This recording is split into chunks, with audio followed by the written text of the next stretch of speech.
Bonjour bien-aimés dans le Seigneur Jésus-Christ, nous bénissons notre Dieu qui est fidèle en toutes choses, car lui seul est élevé dans les cieux, sur la terre et dans l'assemblée des saints.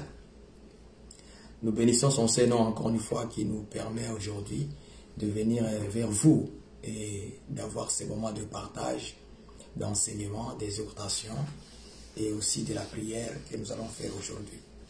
Sois béni ma soeur, sois béni mon frère et toi qui se présente aujourd'hui de participer dans ce direct.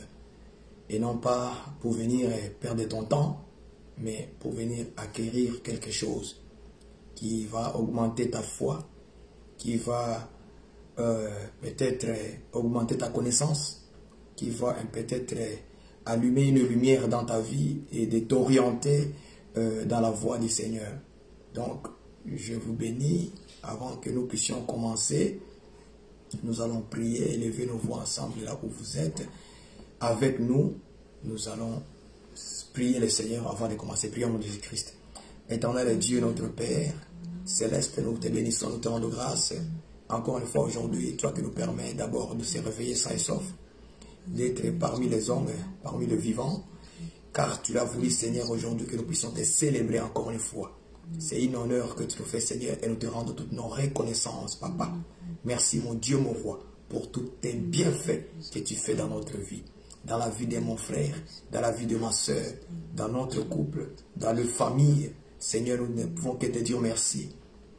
Encore une fois aujourd'hui, béni soit ton nom qui est au-dessus de tous les noms, Seigneur Jésus-Christ, dont tous genoux fléchissent et toutes les langues confessent que tu es Seigneur. Nous te disons merci, Papa, pour tes serviteurs, tes servantes, pour tes enfants aujourd'hui. Nous te célébrons ces noms merveilleux que tu as plantés dans nos cœurs. Car c'est par ces noms, Seigneur, que nous avons reçu le salut. Sois glorifié pour ces instants.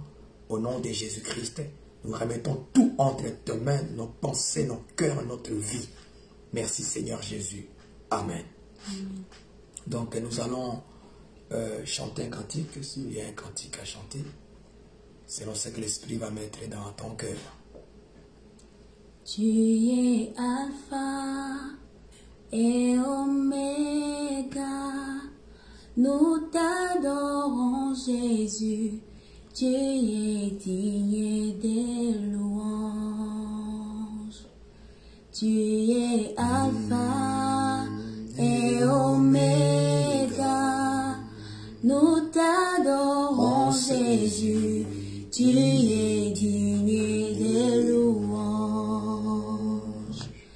Tu es Alpha et Oméga, nous t'adorons Jésus, tu es digne de louange.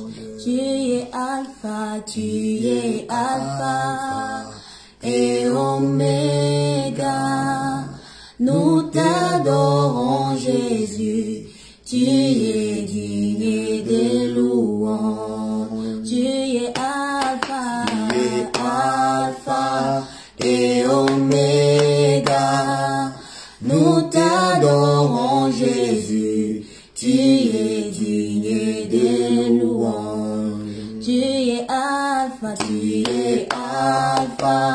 et Oméga, nous t'adorons Jésus, tu es digne de louange. Tu es Alpha et Oméga, nous t'adorons Jésus, tu es digne de louange. Tu es Alpha et Oméga, nous t'adorons Jésus, tu es digne de louange. Tu es Alpha et Oméga, nous t'adorons Jésus, tu es digne de louange. Tu es Alpha et Oméga, nous t'adorons Jésus, tu es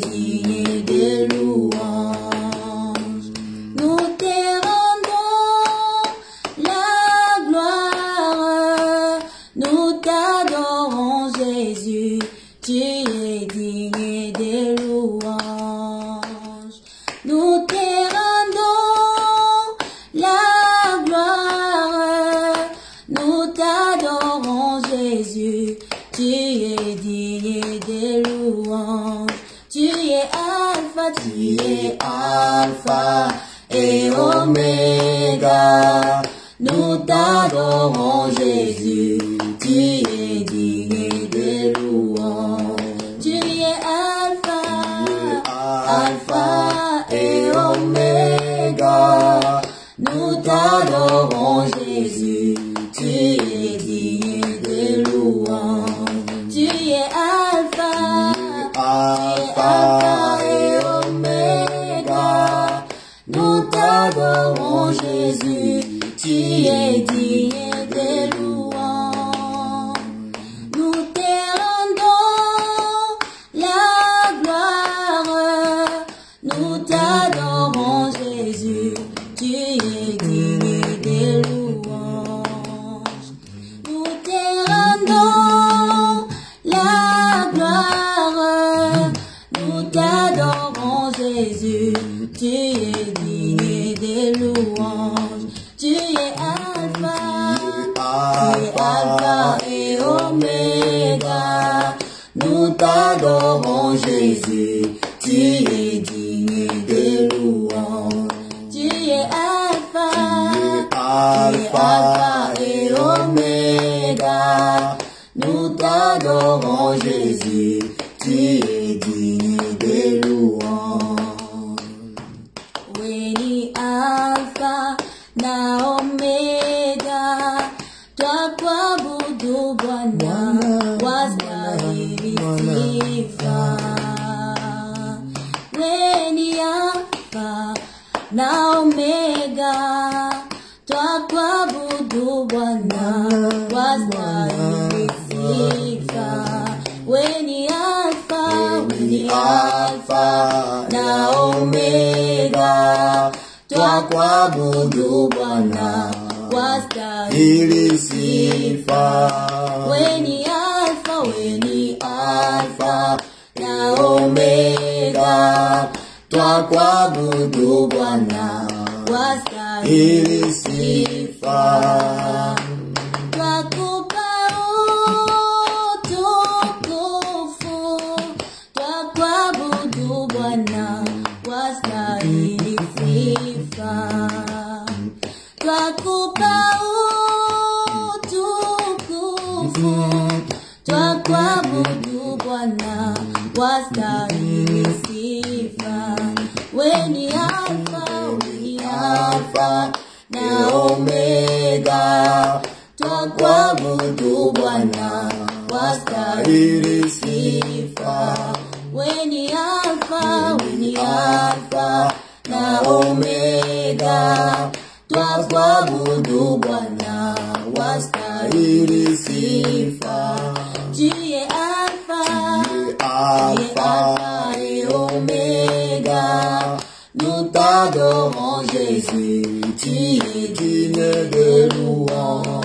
Tu es Alpha et Oméga. Nous t'adorons Jésus, tu es digne de louange.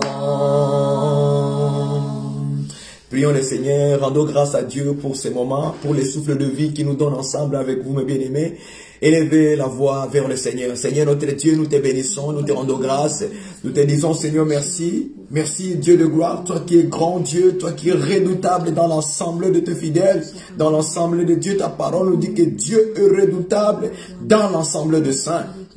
Seigneur, nous venons célébrer ton nom, ta grandeur, ta fidélité, ta bonté, Seigneur, envers ton peuple, envers les âmes, envers le cœur de tout un chacun que tu as délivré de la prise de l'ennemi, de l'esclavagisme du péché. Seigneur, nous te disons merci, c'est pour ce grand travail que tu es venu faire sur la terre. Ce jour-là, à la croix, tu as donné un grand cri, Seigneur. Oh, Seigneur, tu as crié tellement. Père, Père, pourquoi m'abandonnes-tu? Mon Dieu, pourquoi m'abandonnes-tu? Oui, Seigneur, ces cris de larmes, ces cris très forts, c'était pour nous, Seigneur, notre Dieu. C'est parce que tu as porté la malédiction sur toi. C'est parce que le péché était tombé sur toi. Et tu as été condamné à cause de nous, le pécheur, à cause de ma soeur, à cause de mon frère, à cause de tout un chacun de nous, Seigneur. Voilà pourquoi, Seigneur, tu as donné ces grands cris à la croix. Merci, Seigneur, pour l'ouverture dessus du chemin. Merci Seigneur pour le voile qui a été déchiré. Merci Seigneur. Maintenant nous avons l'accès d'aller vers le Père par le Saint-Esprit. Tu nous donnes cette force de résister devant lui. Tu nous donnes cette gloire d'être dans la gloire de Dieu. Merci mon Dieu, mon roi. Nous te célébrons maintenant aujourd'hui. Nous te lèvons Seigneur notre Dieu. Reçois l'honneur, la gloire, la puissance et la majesté. Merci Seigneur. Nous allons demander aussi au Seigneur aujourd'hui de nous remplir encore une fois du Saint-Esprit dans notre vie de tous les jours. Au nom de Jésus-Christ, élevons nos voix ensemble, bien dans le Seigneur. Ô éternel notre Dieu, tu connais de quoi je été fait. Tu sais que ma chair est faible. C'est pourquoi aujourd'hui Seigneur, encore une fois, je viens Seigneur te demander au nom de Jésus-Christ de me remplir toujours du Saint-Esprit, de me remplir de ta présence Seigneur, de me remplir de l'onction Seigneur, de me remplir de l'huile fraîche en moi Seigneur notre Dieu, car ta parole nous dit que celui qui est à nous, il est plus fort que celui qui est dans ce monde. Mais malgré cela Seigneur, parfois je perds de confiance, parfois je perds de la foi, parfois je peur Seigneur. Oh Dieu, aide-moi à avoir l'assurance du Saint-Esprit qui est à moi, qu'il est plus fort que celui qui est dans ce monde. Christ qui est à moi, qui est plus fort que celui qui est dans ce monde Seigneur. Pour ma soeur, pour mon frère Seigneur, nous prions pour cela. Au nom de Jésus-Christ, Seigneur, fortifie les membres de ton corps aujourd'hui. Fortifie tout à chacun, Seigneur, au nom de Jésus, afin qu'il voie ta gloire. Remplis ma soeur, remplis mon frère, remplis tes serviteurs, remplis tes servantes, au nom de Jésus-Christ, notre Seigneur et Sauveur. Nous voulons faire tout, Seigneur, selon la conduite du Saint-Esprit. Nous voulons marcher selon le Saint-Esprit. Nous ne voulons plus marcher selon la chair, selon les désirs, selon notre volonté, selon notre pensée, selon les pensées de nos coutumes, de nos traditions, des hommes. Non, Seigneur, mais nous voulons marcher selon l'Esprit, selon les conseils que tu as donnés dans Galates chapitre 5. Oui, Seigneur, marchez selon l'Esprit et vous n'accomplirez pas les désirs de la chair. Oui, Seigneur notre Dieu, je ne veux pas accomplir les désirs de ma chair. Je ne veux pas accomplir ce qui ne plaît pas à ta volonté, mais appeler à toi, Seigneur. J'ai besoin que je sois conduit du Saint-Esprit. Comme dit dans la parole que le consolateur, quand il sera venu, il vous conduira dans toute la vérité. Conduis-moi, Seigneur, par ton esprit. Conduis mon frère, conduis ma soeur, conduis ton serviteur, conduis ta servante, conduis l'église tout entière. Seigneur, nous te supplions aujourd'hui, au nom de Jésus-Christ, conduis nos voies, Seigneur. Conduis nos pas au Seigneur, notre Dieu. Oui, Père, comme aussi il est écrit que l'Esprit de Dieu vous enseignera. Oui, enseigne-nous, Seigneur, tes voies. Enseigne-nous tes voies. Enseigne à l'église tes voies. Enseigne à tes enfants tes voies. Enseigne tes voies, Seigneur, à tes serviteurs, à tes servantes, aux hommes de Dieu, aux femmes de Dieu, aux fils de Dieu, aux filles de Dieu. Enseigne-leur tes voies, Seigneur. Enseigne-nous tes voies, afin que nous y marchions, Seigneur. Afin que nous y voyons, Seigneur. Afin que nous puissions voir, Seigneur. Illumine les yeux du cœur de mon frère. Illumine les yeux du cœur de ma soeur. Illumine les yeux de mon cœur, Seigneur. Le cœur de ma femme. Illumine les yeux de nos cœurs, mon Dieu, mon roi. Afin que nous voyons, afin que nous voyons, afin que nous voyons. Oui, Seigneur, nous te supplions. C'est à cause de nos péchés que nos yeux spirituels sont enfermés. C'est à cause de notre incrédulité que nous ne voyons pas de miracles, de produits, Seigneur notre Dieu. Oui, augmente notre foi. Augmente la foi de ma soeur. Augmente la foi de mon frère. Augmente ma foi, Seigneur. Augmente notre foi, ô notre Dieu, pour que ta gloire, Seigneur, soit célébrée, soit élevée parmi nous, Seigneur Jésus-Christ. Nous avons besoin de toi, Seigneur. Au nom de Jésus, ainsi nous avons prié. Gloire à Jésus. Gloire au Seigneur, notre Dieu de gloire. Il est merveilleux, notre Seigneur. Nous allons prier, élever ensemble nos voix pour les hommes de Dieu également. Nous allons prier pour eux parce que c'est très important avant que nous commencions l'enseignement d'aujourd'hui. Père éternel, notre Dieu, souviens-toi de tes serviteurs. Souviens-toi, Seigneur, notre Dieu, de tes serviteurs.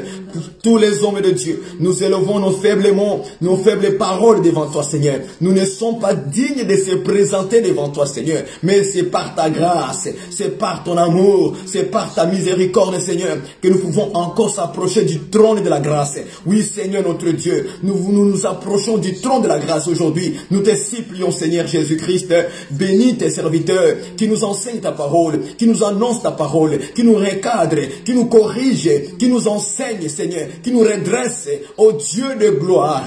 Conduis tes serviteurs dans toute la vérité. Conduis tes serviteurs avec un cœur sincère, qu'ils puissent paître les troupeaux du Seigneur avec un cœur, Seigneur, selon la volonté de Dieu, selon la grâce que tu nous as donnée à chacun. Nous te supplions, Seigneur, également de les protéger contre la ruse de l'ennemi, de les protéger contre la ruse du malin. Seigneur notre Dieu, dans ce temps de la fin, l'ennemi veut égarer tes serviteurs. L'ennemi veut égarer ce que tu as appelé au ministère de la parole. Je t'en prie, Seigneur Jésus. Conduis-les, Seigneur. Dirige-les dans la voie qu'ils doivent suivre, dans ta parole, Seigneur, dans la saine doctrine, afin qu'ils soient les modèles pour le fidèle, afin qu'ils soient nos modèles, ô Seigneur notre Dieu, au nom de Jésus-Christ. Je sais, Seigneur, que tu feras au-delà de ce que nous te demandons à ce moment, Seigneur notre Dieu, avec l'ensemble, avec l'Église. Nous te prions, Seigneur, de te manifester maintenant, de te manifester dans leur vie, de te manifester aussi également, de leur remplir toujours des sentiments de Christ, de leur remplir toujours le sentiment qui était en Christ Jésus, qui ne s'est pas regardé lui-même, mais il a regardé, Seigneur, les âmes qu'il voulait sauver. Également ces sentiments qui soient en eux, qu'ils pètrent les troupeaux du Seigneur, selon ta volonté, Seigneur, et non pas selon leur propre volonté. Merci, Seigneur Jésus. Nous les remettons entre tes mains, tes serviteurs. Nous savons que tu feras au-delà de nos pensées et au-delà de ce que nous t'avons demandé. Merci, Seigneur, pour ton amour que tu as envers tes serviteurs. Au nom de Jésus. Alléluia. Alléluia. On ne peut pas oublier les servantes de Dieu non plus, parce qu'il y a aussi les sœurs qui servent le Seigneur. Nous allons prier aussi pour les servantes de Dieu. Prions au nom de Jésus-Christ. Ô Père éternel, notre Dieu, toi qui es digne de louange et d'adoration, nous amenons aussi tes servantes entre tes mains, qui sont nos sœurs, Seigneur. Premièrement, les femmes des hommes de Dieu qui sont appelées au ministère de la parole. C'est pourquoi aujourd'hui, Seigneur, aide encore une fois nos sœurs qui sont à côté de ces serviteurs, Seigneur notre Dieu. Nous te prions aussi de le redresser, de le recadrer, de le corriger, de les éclairer, de les conduire aussi selon ton esprit, car ils sont utiles dans le ministère de leur mari, Seigneur. Également pour les sœurs aussi qui servent le Seigneur, même si elles ne sont pas mariées, nous prions, Seigneur, que ce sont des servantes de Dieu. Ils sont au service du Seigneur pour servir le Seigneur. C'est pourquoi aujourd'hui, Seigneur, nous prions pour eux, Papa, qu'elles soient des modèles, qu'elles soient les modèles, Seigneur, qu'elles soient cette lumière qui brille dans leur vie, que ça soit à l'intérieur comme à l'extérieur, au nom de Jésus-Christ, que tu changes cette coupe, que tu changes cette place, Seigneur notre Dieu, Père, qu'il soit utile pour toi, Seigneur, comme dit dans l'écriture de 1 Timothée. Seigneur, à la dernière phrase, Paul il dit ceci, qu'ils font profession de servir Dieu, qu'elles font la profession de servir le Seigneur. Oh Dieu, que nos sœurs font la profession de servir Dieu, qu'ils soient au Seigneur, au service de Dieu, au service du Seigneur Jésus-Christ, qu'ils puissent sentir ces choses dans leur cœur. Oui, Seigneur notre Dieu, Père, mets dans leur cœur la crainte de Dieu, une crainte qui vient de l'Esprit, une crainte qui vient d'en haut, Seigneur notre Dieu, au nom de Jésus, et non pas la crainte des hommes, pour plaire aux hommes, Seigneur. Car parfois l'hypocrisie peut nous prendre dans ce sens-là, Seigneur, pour les éloigner de la crainte de Dieu. Lorsqu'elle voit l'homme de Dieu, c'est là où elle va se comporter correctement. Mais quand les hommes de Dieu, leurs frères, sont partis, elle commence à faire des abominations, Seigneur, derrière leur dos. Nous ne voulons pas ce genre de choses au milieu de nous, Seigneur. Nous voulons être vrais, même à l'absence des hommes de Dieu, même à l'absence des frères et sœurs, même à l'absence de qui que ce soit, Seigneur, mais qu'il soit toujours dans la crainte de Dieu devant le Seigneur Jésus-Christ, celui qui lui a appelé à lui servir. Merci, Seigneur, pour tes servantes que nous remettons entre tes mains, que tu le bénisses, Seigneur, que ceux qui ont compris la crainte de Dieu, qu'ils soient bénis davantage et qu'ils soient des modèles pour toutes les saintes filles. Merci, Seigneur Jésus, car tu écoutes la prière des saints, notre demande que nous te faisons avec supplication au nom de Jésus. Ainsi nous avons prié. Alléluia. Amen. Que Dieu soit béni. Que Dieu soit béni, que le Seigneur vous bénisse. Vraiment, nous sommes dans un moment de prière. C'est notre dernière journée de 4 jours d'exhortation et prière. Que Dieu puisse continuer à nous guider, à nous diriger. Et surtout, dans ces derniers temps, nous allons, comme je vous ai dit, de prier beaucoup pour les hommes de Dieu. C'est très important. Nous ne sommes pas là pour faire des polémiques ou quoi que ce soit, nous avons compris que la vie en Christ, ce n'est pas de la blague. Aussi longtemps que quelqu'un n'a pas compris ce genre de choses, voilà pourquoi il sera chrétien, mais avec les amusements. Il s'amuse beaucoup. Il s'amuse avec la parole, il s'amuse avec sa vie. Il fait tantôt comme ça, tantôt il fait ces choses-là. Vous comprenez vous-même. Donc aujourd'hui, nous allons maintenant étudier l'écriture de Deutéronome 23, verset 2. Nous allons prendre notre Bible, chacun de nous va prendre sa Bible et nous allons étudier ces choses clairement maintenant avec l'Esprit de Dieu. C'est très important que vous puissiez comprendre ces choses. Il faut d'abord comprendre aussi que si nous faisons ces directs, c'est pour motiver les gens à la prière, à la méditation de la parole de Dieu et aussi à la sanctification. Voilà pourquoi nous avons fait, Dieu a mis dans notre cœur ces 4 jours de prière pour activer les frères qui sont loin, surtout ceux qui sont loin, pour vivre encore une vie de prière, de sanctification et de la méditation. C'était ça le but de cette durée pendant 4 jours. Et là, nous sommes rendus à la fin de ces 4 jours. Donc, on va passer à autre chose selon ce que le Seigneur me permet de le faire. Car je le sens vraiment fortement dans mon cœur de le faire. Et moi, quand je sens quelque chose dans mon cœur fortement de le faire, je veux le faire. Vous voyez un peu quoi? Voilà. Je vous annoncerai ça à la fin de l'enseignement. Nous allons prendre notre Bible, Deutéronome 23, verset 2. On rentre dans l'enseignement aujourd'hui. Ok? On rentre dans l'enseignement. Il est écrit ceci au verset 2. Je ne prends pas le verset 1, je commence au verset 2. Celui qui est issu d'une union illicite n'entrera point dans l'assemblée de l'Éternel, même sa 10e génération n'entrera point dans l'assemblée de l'Éternel. Je répète l'écriture. Celui qui est issu, en d'autres termes, celui qui est sorti, ou bien c'est ça, non? Celui qui est né d'une union illicite. Union illicite veut tout simplement dire une union interdite. Donc, qui n'est pas correcte, qui n'est pas acceptée par Dieu. Ok? Cette union-là, la Bible dit une personne qui est née d'une union interdite, il ne pourra pas rentrer, il ne rentrera pas dans l'assemblée de l'Éternel. La Bible continue en disant, même sa 10e génération. C'est-à-dire, cette personne-là, c'est une personne. On dit c'est lui, hein? C'est singulier, hein? On dit c'est lui. Donc, c'est une personne. C'est lui qui est issu, qui est sorti, qui est né d'une union illicite, ne rentrera pas dans quoi? Dans l'assemblée de l'Éternel. Virgule. On dit quoi encore? Même sa 10e génération. C'est-à-dire que cette personne-là a une génération. Maintenant, on dit sa 10e. Donc, ça appartient à la personne qu'on a parlé, c'est lui. N'est-ce pas? On est tous d'accord. On répète encore l'écriture. Moi, j'aime d'abord répéter l'écriture. Parce que si on ne comprend pas d'abord la lettre, ok, on ne comprendra non plus la révélation. L'explication qui va sortir après. Donc, on parle d'une personne qui est issue d'une union illicite.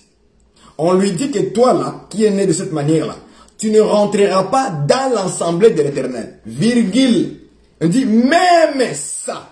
Donc ça, on comprend que ça appartient à la personne. Donc on a deux appels. Donc même sa 10e génération ne rentrera non plus dans l'assemblée éternelle. Et puis au moins un point. J'aime la parole de Dieu. Donc je pense que vous avez tous compris. Il s'agit d'une personne. Cette personne a sa 10e génération. Et aussi, ils ne rentreront non pas dans l'assemblée éternelle. Ça c'est l'écriture. Maintenant nous voulons d'abord prendre quelques écritures qui vont nous aider. Quelques écritures. Hébreux chapitre 10 verset 5. Hébreux. Hébreux c'est presque là-bas au fond là.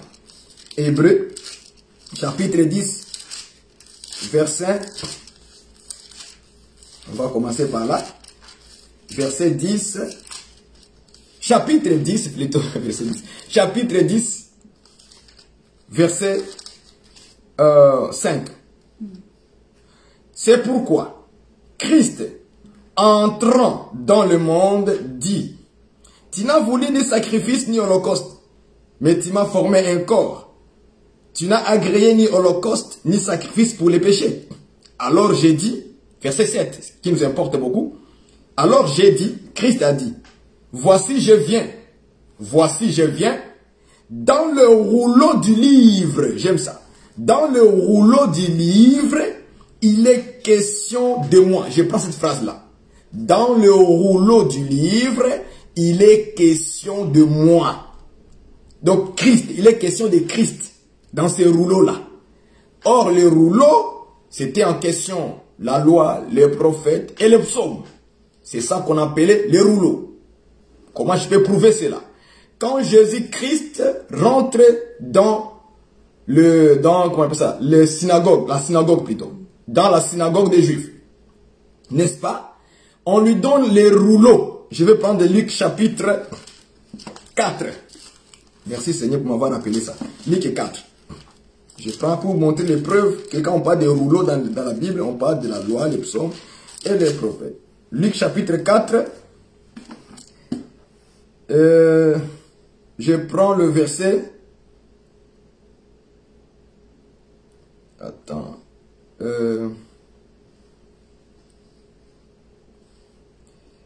Je prends le verset d'abord. Quand on passe au verset 16. Hein? Verset 16. 4 et 16 d'abord. Ok? Qu'est-ce qu'on dit? On dit ceci.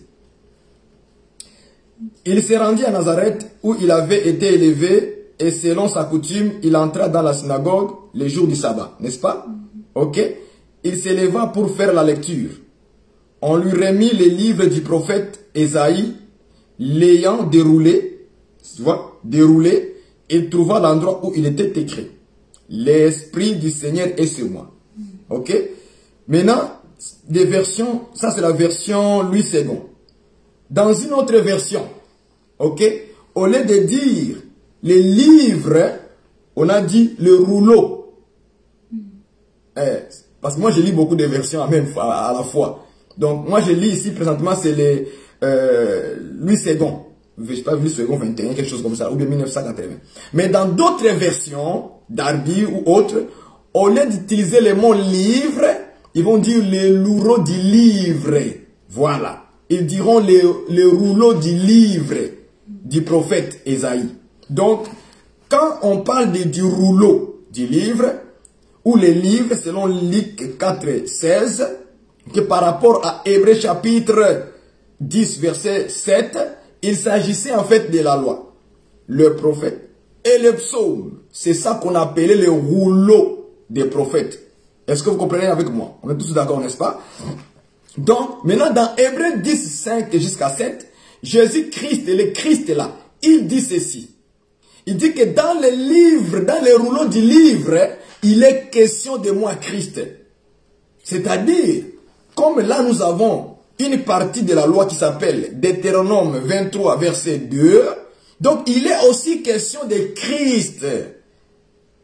Parce que quand tu ouvres le rouleau, tu dois savoir que dans les rouleaux, frère, il n'est pas question de ton pasteur. Je commence d'abord à exhorter aussi en même temps. Il n'est pas question de ton pasteur. Il n'est pas question de Barouani d'abord. Il n'est pas question de qui que ce soit nous raconter des histoires. Vous allez voir certains hommes de Dieu, ils viennent prêcher dans une assemblée. Avant de commencer à parler de Dieu, il parle d'abord de son voyage. Il parle que là-bas, on lui a donné des souliers. Moi, j'ai ceci, cela. Vous voyez, quand vous voyez de telles choses, c'est déjà dérapé. Vous avez déjà dérapé, homme de Dieu. Normalement, quand un homme de Dieu doit se tenir devant le peuple, c'est parce qu'il vient parler de la part de Dieu. Donc, Dieu met la parole dans sa bouche. Et puis, il lui dit, vas-y, va parler de moi dans cette assemblée-là. Et puis, lui, il commence d'abord, avant de commencer à prêcher, il commence d'abord à raconter des histoires. Vous voyez, j'étais en Belgique pour aller prêcher, vous comprenez déjà qu'il y a un problème.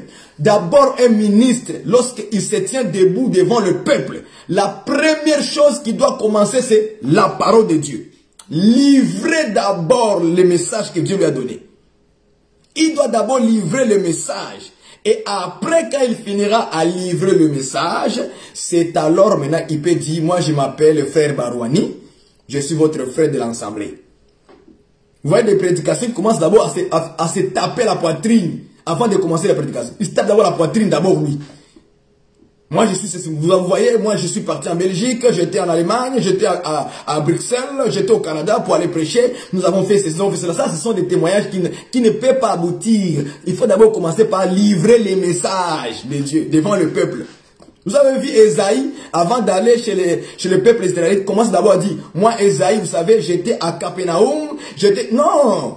Dieu lui dit, vas-y, parle à mon peuple, ce qu'il fait. Il va d'abord aller commencer par parler. Ainsi dit l'Éternel, ainsi dit l'Éternel, ainsi dit l'Éternel. Vous voyez ça? Mais aujourd'hui, à ma grande surprise, c'est comme si ce respect-là n'y est plus dans les assemblées aujourd'hui. Il faut qu'on fasse ça. C'est une exhortation pour les hommes de Dieu. Il faut qu'on fasse attention. Avant, livre-nous d'abord les messages. La suite est après. Tu vas te présenter après. Voilà. Moi, je trouve que c'est mieux comme ça. Ça, c'est le respect de la parole. C'est respecter Dieu. C'est ça que ça veut dire. Donc, il est d'abord question de Jésus-Christ dans le rouleau du livre. Alors, quand nous ouvrons la loi, nous devons voir Jésus dans la loi. On doit le découvrir dedans. C'est très important. Maintenant, je retourne dans Deutéronome 23, verset 2. Celui qui est issu d'une union illicite, interdite, n'entrera pas dans l'assemblée de l'Éternel. On va commencer avec cette petite chose-là. Celui qui est issu, nous avons dit que dans les rouleaux, c'est Jésus-Christ. Mais il faut que je vous prouve comment Jésus-Christ est sorti. Il est né d'une union illicite, une union interdite. Parce que Jésus-Christ aussi, il était mort à cause de ça. Il était aussi mort à cause de ça. Parce qu'il était né d'une naissance miraculeuse, incompréhensible à l'intelligence humaine. La naissance de Jésus est incompréhensible. Comment quelqu'un, un être humain, peut naître sans père? Comment ça peut se passer? Or, Dieu lui-même, il a établi dans la loi de la naissance, il faut qu'un homme et une femme se mettent en couple. N'est-ce pas ça? Dieu lui-même a établi la loi comme ça. On appelle ça la loi de la nature. Dieu a établi dans la loi de la nature qu'il faut naître par un homme avec une femme. Est-ce que moi je mens? N'est-ce pas les Écritures nous disent cela? Je prends avec vous Jean chapitre 3. Allons-y. On va prouver que Dieu lui-même a dévié sa propre loi. Jean chapitre 3.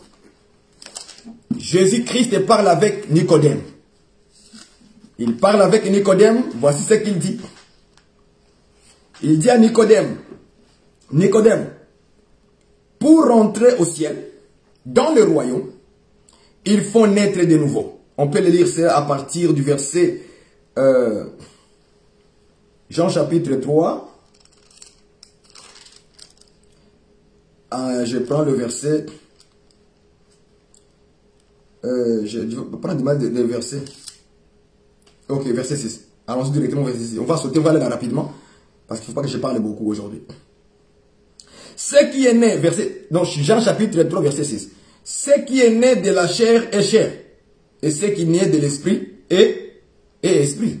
Vous voyez ça? Donc, Dieu avait déjà établi une loi. Ce qui est chair est chair. Ce qui est esprit. Donc, on ne peut pas combiner la chair et l'esprit. Non, on ne peut pas les combiner. Voilà pourquoi même Paul avait dit, n'est-ce pas, que l'esprit a des œuvres contraires à celles de la chair. N'est-ce pas? Parce que pourquoi ils sont opposés? Il dit ils sont opposés. Donc, chacun a sa naissance. Il ne faut pas les combiner les deux ensemble. Jésus vient de confirmer que ce qui est né de la chair, c'est la chair. Ce qui est né de l'esprit est esprit. Ouais, on parle de la naissance. Chair, esprit. Ils sont opposés. On ne peut pas les mélanger. Une fois que tu le mélanges les deux, ça devient quoi? Union illicite. Voilà. Si tu mélanges la chair et l'esprit, cette union-là, ça devient une union illicite, interdite. Voilà. Je prends Jean chapitre 1. On y va. Au verset 12. Je prends le verset 12. Je suis en train de chercher l'union illicite, selon la pensée de Dieu, pas selon nous les hommes. Hein? Alléluia. Je prends le verset 12. Mais, 11, commençons au verset 11. Mais, elle est venue chez le sien, et les siens ne l'ont pas reçu, n'est-ce pas? Verset 12. Mais à tous ceux qui l'ont reçu, à ceux qui croient en son nom, elle a donné le pouvoir de devenir quoi? Enfants de Dieu, n'est-ce pas? Lesquels sont nés, naissance. Vous voyez ça? Lesquels sont nés. Je continue au verset 13. Non du sang, ni de la volonté de la chair, ni de la volonté de l'homme. C'est-à-dire que l'homme aussi, pour faire naître notre homme, il faut quoi? Sa volonté. N'est-ce pas? Il faut que moi aussi je puisse décider que moi je vais aller avec telle fille pour faire un enfant avec. Vous voyez? Maintenant, Dieu interdit, dit non. Ce n'était pas ni la volonté du sang, ni de la chair, ni de l'homme. Mais la volonté de qui? De Dieu. Donc, la naissance aussi que nous, les enfants de Dieu, nous avons. C'est une naissance qui n'a rien à voir avec la volonté. Ni du sang, ni de la chair, ni de l'homme. Mais la volonté de qui? Dieu. Vous comprenez ça? Donc, une fois que tu mélanges la chair, la naissance de la chair avec de l'esprit, ça devient quoi alors? Confusion. C'est ça en réalité l'union illicite devant le Seigneur. Donc là, tu viens de faire une union illicite que Dieu interdit. Il dit, ce n'est pas la volonté de la chair. Ce n'est pas la volonté de l'homme que vous êtes né. Non, non. Une fois que tu mélanges ces deux-là, Paul dit qu'ils sont opposés. La chair et l'esprit sont opposés. Est-ce que vous comprenez ça? Ils sont opposés. Une fois que tu le mélanges, ça devient... non, union illicite. Union interdite. Est-ce que vous comprenez? C'est ça le Seigneur Jésus-Christ. Ben oui, je vais vous prouver, vous allez voir. On a trouvé tous les détails de la naissance. Que la chair, c'est pour la chair. Et l'esprit, c'est pour l'esprit. N'est-ce pas? Tout était clair.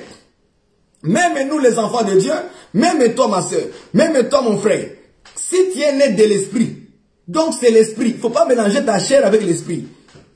Donc si tu es né de l'esprit, tu es né de l'esprit en esprit.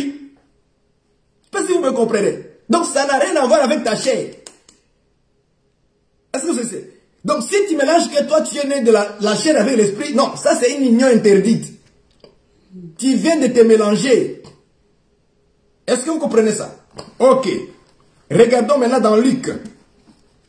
Luc chapitre 1. Regardez comment Dieu lui-même va dévier sa propre loi. Regardez. On ne définit pas l'union illicite à la manière des hommes. Hein? Parce que les gens attendaient que je les montre autre chose. Non, c'est très facile à comprendre. C'est quand on mélange la chair et l'esprit. Cette combinaison des deux là, ça devient union illicite, interdite. C'est incompréhensible. Comment ça va se faire l'esprit avec la chair se met ensemble pour faire un fils? Comment ça? C'est une union interdite. Ok, je prends Luc, chapitre 1, versets 34 à 35. Remarquez maintenant ça. Regardez comment Jésus, on va le trouver comme celui qui a été issu d'une union illicite. Regardez. 34 à 35. Luc 1, chapitre 1, 34 à 35. Marie dit à l'ange, bon, c'est une histoire entre Marie et l'ange Gabriel, n'est-ce pas? Vous connaissez ça? L'ange dit à Marie, tu auras un fils. Ok? Mais il ne lui a pas dit comment ce fils va venir. C'est la naissance, n'est-ce pas? Tu auras un fils. Et Marie dit à l'ange, comment cela se fera-t-il? Puisque je ne connais point d'homme. Il pose une question. Puisque je ne connais point d'homme, tu me dis que je vais avoir un fils. Mais comment je vais faire? Parce que moi, je n'ai jamais connu un homme. Je ne connais point d'homme. Parce que Marie a compris les règles de Dieu. Il a compris la loi du Seigneur dans la nature. Selon Jean chapitre 1, verset 12, on nous a dit que la naissance, ce n'est ni la volonté de qui? De l'homme, ni de la chair. Tu comprends? Donc Marie a compris qu'il fallait un homme pour me donner la semence, pour respecter la loi de Dieu. Mais l'ange lui dit, mais tu auras un fils. Tu vas lui donner un nom Emmanuel. Mais attends, l'ange, tu as oublié les règles de Dieu, la loi du Seigneur, la nature que Dieu a mis, que je dois avoir un enfant par un homme. Il faut un homme me donne la semence. Regardez la réponse de l'ange. 35. Qu'est-ce qu'il dit? L'ange lui répondit, le Saint-Esprit, écoutez, viendra sur toi et la puissance du Très-Haut te couvrira de son ombre. C'est pourquoi le saint enfant qui naîtra naissance de toi sera appelé fils de Dieu. Retenez le mot fils de Dieu. Retenez ça, c'est très important. Oh, donc, c'est une combinaison entre la chair et l'esprit. Est-ce que vous comprenez ça? Il dit que non, la réponse, ce n'est pas un homme. C'est que le Saint-Esprit, il va venir sur toi. Ah, mais ça devient une union interdite. Une union illicite, selon la loi de Dieu. Donc, Dieu lui-même va dévier sa propre loi. Il dit que le Fils, cet enfant qui naîtra là, le Saint-Enfant qui naîtra, sera appelé Fils de Dieu. Donc par là, nous comprenons comme Jésus étant le Fils de Dieu, c'était lui qu'on parlait comme celui qui est issu d'une union illicite. Parce que c'est la combinaison entre le corps de Marie et avec le Saint-Esprit. Est-ce que vous comprenez ça? Voilà pourquoi Jésus-Christ ne doit pas rentrer dans l'assemblée de l'Éternel. On va expliquer. Allons-y doucement. Vous allez comprendre. Donc, comprenez d'abord ceci. Que Jésus-Christ est celui qui est issu d'une union illicite. Parce que c'est le mélange entre le corps du mari et l'Esprit de Dieu qui va les couvrir. Et ça produit un fils. Ah, donc ce fils-là vient d'une union illicite. Et on l'appelle Fils de Dieu. Est-ce que vous comprenez? Vous ne comprenez pas? On va continuer pour que vous compreniez. Regardez maintenant. Jésus-Christ va grandir. Excusez. Maintenant, Jésus-Christ va grandir. Quand il va grandir, il va commencer à prêcher chez les Juifs. On va prendre quelques passages très importants. Jean chapitre 19, verset 7. Allons-y. Jean chapitre 19. Chapitre 19, verset 7. Jean 19, verset 7. Je vais marcher avec vous doucement. Même si c'est un enseignement difficile, ce n'est pas un enseignement où celui qui ne prend pas le temps d'examiner les Écritures va s'amuser avec. Non, non, non, non. Ce sont des raisons très solides de dire que Jésus-Christ, il est celui qui est issu d'une union illicite. Ce n'est pas un enseignement facile. Ok, ce n'est pas, je l'ai dit, hein, c'est pas facile, ce n'est pas pour les enfants, c'est pour les hommes faits. Écoutez, il est écrit ceci. Jean 19, verset 7. Les Juifs lui répondirent, nous avons une loi, et selon notre loi, il doit mourir, parce qu'il s'est fait fils de Dieu. Est-ce que vous comprenez ça? Il dit qu'il y a une loi, et cette loi autorise, ça c'est les Juifs qui parlent maintenant. Cette loi les autorise que Jésus-Christ doit mourir parce qu'il s'est fait fils de Dieu. Ah bon? Donc le fait que Jésus s'est fait fils de Dieu, il doit mourir. Pourquoi? Parce que c'est une union illicite. Chez les Juifs, ils ne se disaient pas qu'ils étaient fils de Dieu. Non. Parce que pour eux, dans leur tête là, Dieu ne peut pas avoir un fils physique. Est-ce que vous voyez ça? Vous voulez que je vous prouve encore une fois de plus comment les Juifs raisonnaient? Parce que lorsqu'on prêche la parole de Dieu, on doit prêcher même la pensée de ces gens-là. Est-ce que vous comprenez ça? Oui, frère. Quand on prêche, on doit prêcher la pensée qui était dans ces Juifs-là. Quelle était leur pensée par rapport à Jésus? Le Saint-Esprit doit amener l'homme de Dieu d'aller même dans la pensée ancienne des Juifs. Voilà pourquoi je vous ai dit un jour qu'on doit même prêcher les sentiments de Dieu. Comment Dieu se sent lorsqu'une personne pêche. Et comment Dieu se sent lorsque nous marchons dans la sainteté. Tout ça doit être prêché. On doit aller dans la profondeur. Le Saint-Esprit est capable de nous ramener dans la pensée des Juifs. Je vais vous montrer ça. Dans la pensée des Juifs, voici ce qu'ils pensaient. Regardez maintenant. Selon leur loi, Jésus doit parce qu'il s'est fait fils de Dieu. Ok. Je prends une écriture. Jean chapitre 5, verset 18. Et aussi Jean chapitre 10, verset 33. Regardez pourquoi Jésus doit mourir. Parce qu'il s'est fait fils de Dieu. Mais c'est quoi ça veut dire se faire fils de Dieu? Ça veut dire quoi? La combinaison entre la chair et l'esprit, c'est une union illicite, interdite. Il doit mourir. Regardez maintenant. Jean 5, 18. Jean 5, 18. pourquoi Jésus doit mourir parmi les Juifs. Pourquoi les Juifs doivent faire mourir Jésus. Je prends le verset 18. Jean 5, 18. À cause de cela, les Juifs cherchaient encore plus à le faire mourir.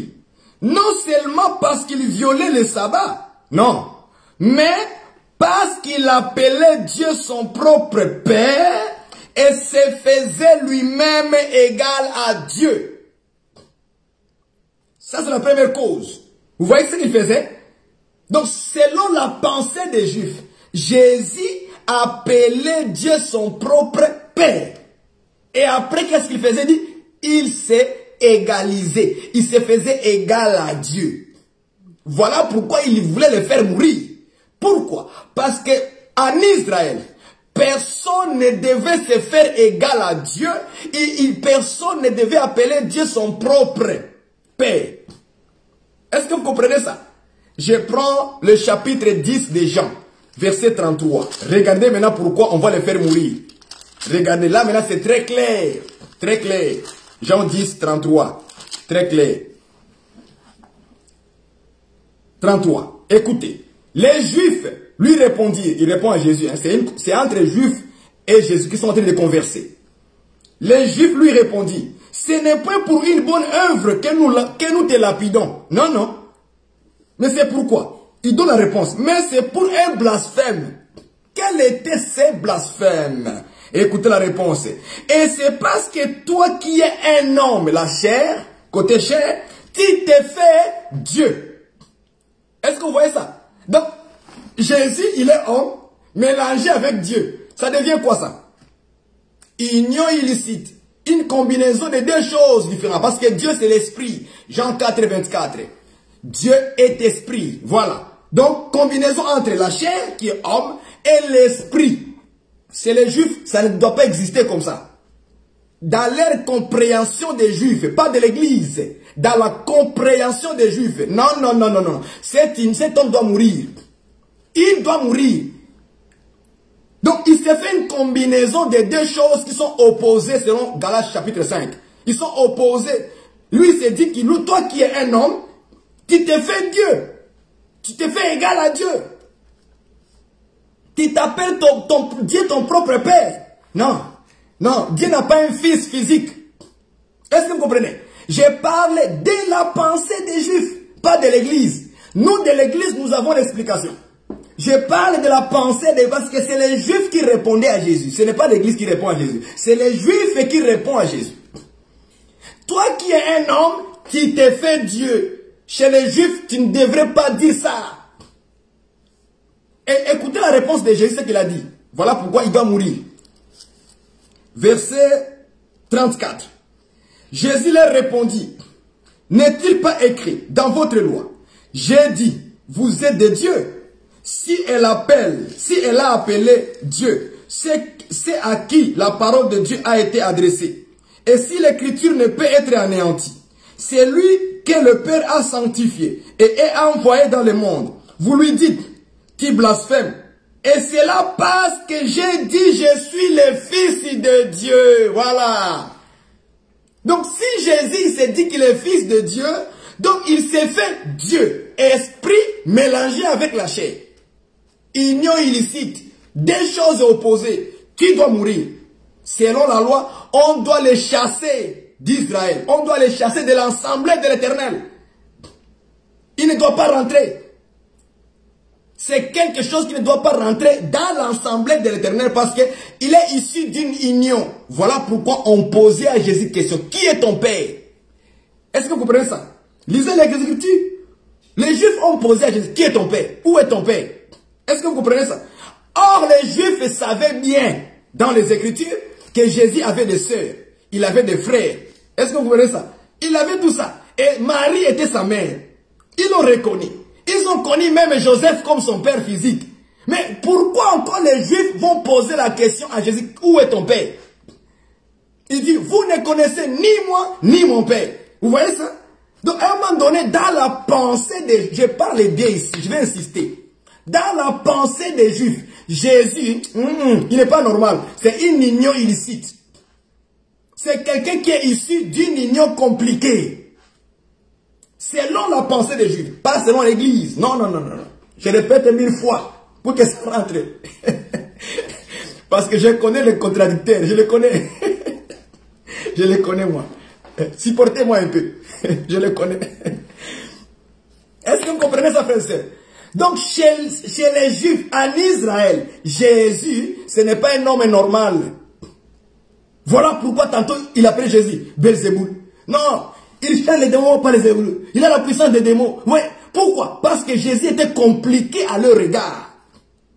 C'était un homme compliqué. Un homme qui est un homme, il se dit qu'il est Dieu. Il est fils de Dieu. Mais c'est quoi cette affaire-là?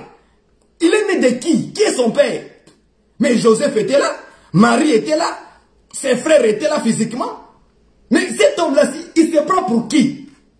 Ah, nous avons compris que l'homme est là, qui est issu d'une union illicite, compliquée, interdite, c'est le Seigneur Jésus-Christ. Acclamez le Seigneur. Donc en Israël, dans les Juifs, Jésus-Christ ne devrait pas être accueilli. Il devrait être chassé parce qu'il est compliqué. Il est issu de deux choses. La chair avec l'esprit mélangé. Ça devient une union interdite. Selon la pensée du Seigneur. Selon sa nature. Mais Jésus, Dieu a dévié ça. Il a dévié ça. Donc, il doit être chassé. Il ne rentrera pas dans l'ensemble de l'Éternel. Donc, Christ, quand il est venu pour sa première venue, il est comparé à une personne qui est issue d'une union illicite et il ne rentrera pas dans l'ensemble de l'Éternel. C'est toute une prophétie. Dieu connaissait déjà que ça doit s'accomplir en Jésus-Christ. Maintenant, expliquons l'ensemble de l'Éternel, c'est quoi? Et il faut expliquer ça aussi. Ensemble, ça veut dire quoi ça? C'est pas en français ça. Comme vous l'entendez, ensemble de l'Éternel. Non, il ne faut pas expliquer ça comme ça. Il faut trouver l'ensemble de l'Éternel dans les Écritures. C'est la bonne manière de fonctionner, de laisser les Écritures interpréter sa propre pensée. Acclamons le Seigneur. Je prends avec vous maintenant ensemble de l'Éternel. Josué 22, verset 16. Josué. Je vais expliquer ensemble de l'Éternel. Josué. Josué 22, verset 16.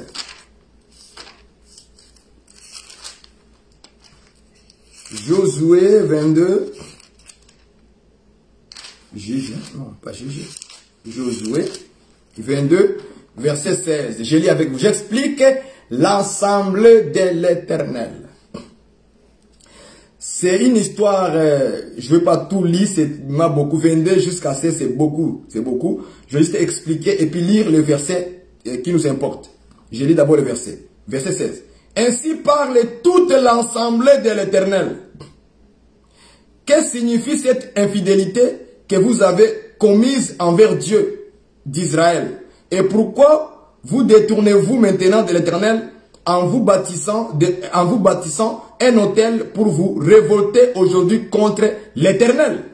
Je prends le verset, si on commence au verset 12, ok? Pour comprendre d'abord de qui il s'agit. Lorsque les enfants d'Israël eurent appris cela, toute l'assemblée des enfants d'Israël s'est réunie à Silo pour monter contre eux et leur faire la guerre.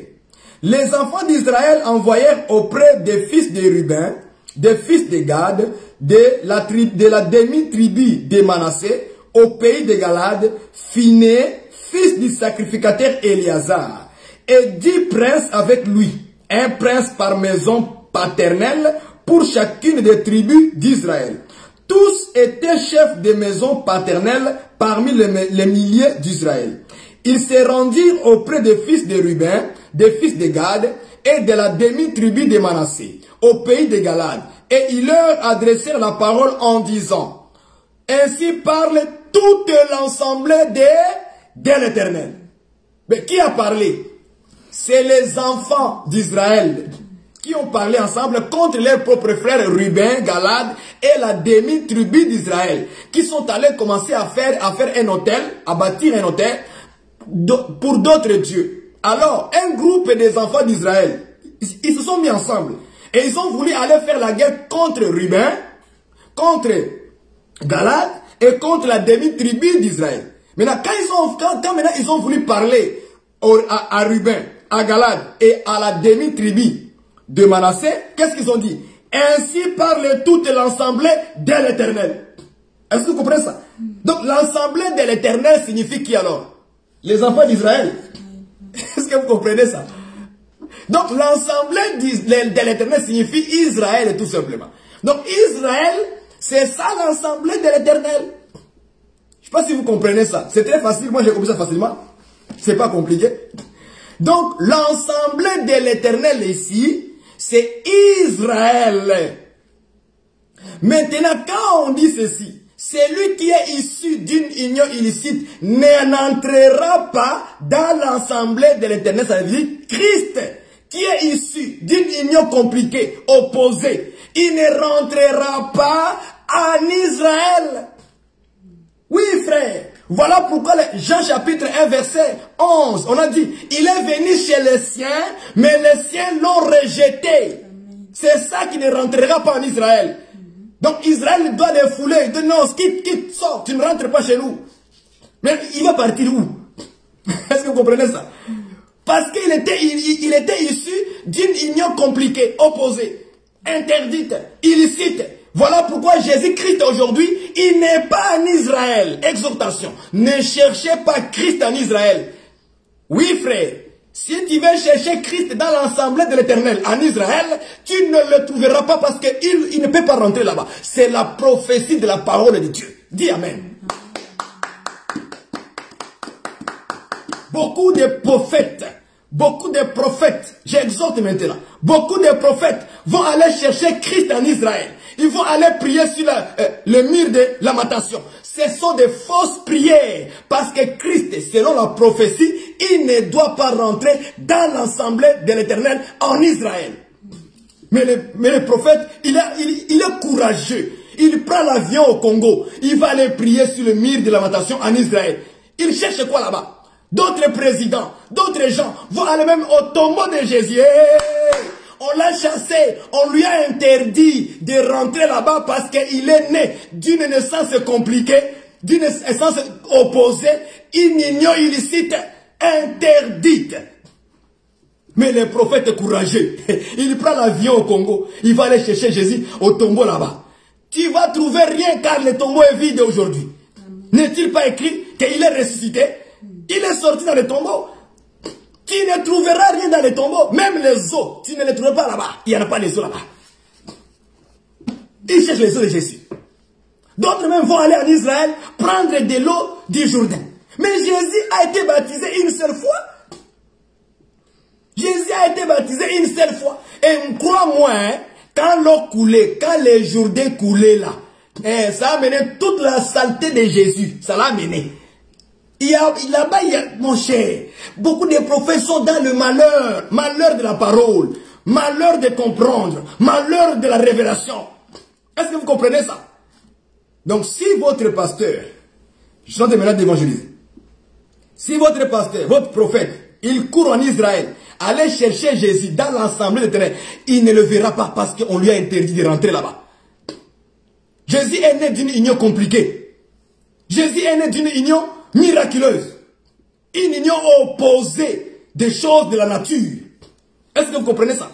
Voilà pourquoi nous appelons Jésus celui qui est né d'une union, qui est sorti d'une union illicite. Et selon la prophétie, il ne doit pas rentrer dedans. Il doit sortir. On l'a chassé. On l'a chassé, Christ, on l'a chassé. Est-ce que vous comprenez ces choses? On l'a chassé. Donc, n'allez pas chercher Christ là-bas. Aujourd'hui, là, il n'est pas là-bas. Voilà pourquoi on va venir maintenant enseigner d'autres choses plus compliquées encore. Par rapport à Christ là. Plus compliquées. Il y a d'autres lois plus compliquées. Très mauvais. Donc ils ont considéré Jésus comme quelqu'un qui est né d'une mauvaise chose. Donc tu ne peux pas rentrer ici chez nous en Israël. Tu dois quitter vite. Il est venu chez les siens. Et les siens non. C'est ça de ne pas le permettre de rentrer. On l'a chassé parce que la loi avait déjà dit. S'il est né d'une union illicite, chassez-les de l'assemblée. Mettez-les dehors.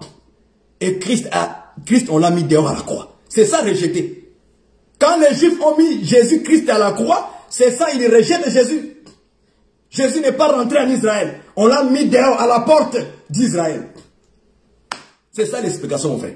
Ce n'est pas compliqué. Maintenant, on va chercher sa 10e génération aussi ne rentrera pas dans l'assemblée de l'Éternel. On a compris que l'assemblée de l'Éternel, ce n'est qu'Israël, n'est-ce pas? Retenez ça, c'est Israël. Ne te complique pas la vie, c'est Israël. Ok? Donc voilà, c'est simple que ça. Maintenant, on va expliquer sa 10e génération aussi ne rentrera pas dans l'assemblée de l'Éternel. Faites attention. La Bible n'est pas un livre, n'est pas un roman. La Bible n'est pas un roman. Ok? La Bible a toutes les choses du Seigneur. Toute la pensée réunie de Dieu sont dans la Bible. Ok? On va expliquer sa 10e génération. Donc, Christ a aussi sa 10e génération. J'aime ces choses. Est-ce que Christ a sa 10e génération. Quelle est la 10e génération de Jésus? Il faut maintenant expliquer aux gens qui comprennent. Qui ne rentrera pas aussi en Israël, dans l'assemblée de l'Éternel. Il faut l'expliquer. Est-ce que vous voyez ça? On ne va pas expliquer les chiffres 10 à la manière des hommes. Non. Prenons le livre de Zacharie chapitre 8 verset 23. Nous expliquons 10e génération. Ça signifie comment selon la pensée de Dieu. Je n'ai pas besoin de la pensée d'un homme. On n'en a pas besoin. On a seulement besoin que Dieu nous explique c'est quoi 10e génération. Chiffre 10. Allons-y rapidement. Nombre, Zacharie plutôt, Zacharie. Zacharie. Il est où Zacharie? Voilà. C'est juste aussi. Zacharie 8. Zacharie 8. Verset 23. Verset 23. J'explique le chiffre 10, c'est qui a la 10e génération de Christ. Christ aussi a sa 10e génération. Il est écrit ceci, verset 23. Ainsi parle l'Éternel des armées. Donc c'est Dieu qui parle. En ces jours-là, 10 hommes de toutes les langues des nations saisiront un juif par les pans de son vêtement et diront, nous irons avec vous car nous avons appris que Dieu est avec vous. Vous avez compris ça? Donc maintenant on nous parle des chiffres. D'où vient le chiffre 10? Selon Zacharie 8, 23, on nous dit que 10 hommes, 10 hommes de toutes les langues des nations. C'est que ces 10 hommes-là viennent d'où? Des nations. Est-ce que vous voyez ça? Ces 10 hommes-là vont être choisis parmi les nations. Donc ces 10-là viennent des nations. Là, nous comprenons que les chiffres 10 ici, selon Zacharie 8 et 23, parlent de qui? Des nations. Parce que ces 10 hommes-là, les chiffres 10, les 10-là, viennent où? Nations. Donc, vous comprenez que les chiffres 10 est parmi les nations. Est-ce que vous comprenez? C'est facile à comprendre. Les 10 hommes de toutes les langues des nations. Donc, ces hommes-là viennent où? Des nations. Ils étaient en combien? 10. Donc, les 10 viennent où? Des nations. Donc, par là, nous comprenons que lorsqu'on nous parle des chiffres 10, ça parle d'un peuple, toute la nation. Retenez ça. Donc, Jésus-Christ, sa 10e génération maintenant. Ok, génération. Sa 10e génération, donc ça parle les nations. Ça parle d'une génération qui vient des nations. C'est sa 10e génération. C'est une génération qui vient des nations. Est-ce que vous voyez ça? Nous prenons Matthieu chapitre 28, verset 19. On ne va pas le lire. Matthieu 28, verset 19. Qu'est-ce qu'il est écrit là-bas? Il est dit ceci. Allez faites de toutes les nations mes disciples. Les disciples viennent d'où? Des nations. Est-ce que vous voyez ça? Donc Jésus envoie les apôtres et dit allez, faites de toutes les nations mes disciples. Donc sa 10e génération, c'est la génération de ses disciples à Jésus. C'est ça sa 10e génération. Donc Jésus parle ici, on parlait déjà de l'église. Est-ce que vous comprenez ça? Comme Ecclésiaste dit, une génération vient, une génération part, et un autre vient. Lisons ça, Ecclésiaste. Vous allez voir ça. Ce sont des prophéties, mon ami. Ce n'est pas de la blague. Prenons ça. Chapitre 1, verset 4. Qu'est-ce qu'il est écrit? Une génération s'en va. Une autre vient. Vous voyez? Donc, il y a une qui s'en va, il y a une autre qui vient. Donc, la génération qui vient là, c'est l'Église. C'est nous. La génération qui est partie, c'est Israël. Donc, Dieu fonctionne dans les générations. Selon la prophétie, la première génération de Dieu avec Moïse, c'était Israël. Est-ce que vous voyez ça? Dieu a fonctionné avec eux par la loi. Il a fini avec eux. Ils sont partis. Dieu a pris une autre génération qu'on appelle les nations. L'Église maintenant. C'est ça la 10e génération de Christ. Donc nous l'Église, nous sommes la 10e génération de Christ. Donc ne fais pas des chiffres 10, 1, 2, 3, 4, 5, 6, 7, 8, 9, 10. C'est pas comme ça qu'on calcule avec Dieu. Je vous ai toujours dit. Je vous ai toujours dit. Tous les chiffres dans les Écritures sont incalculables, mais sont explicables.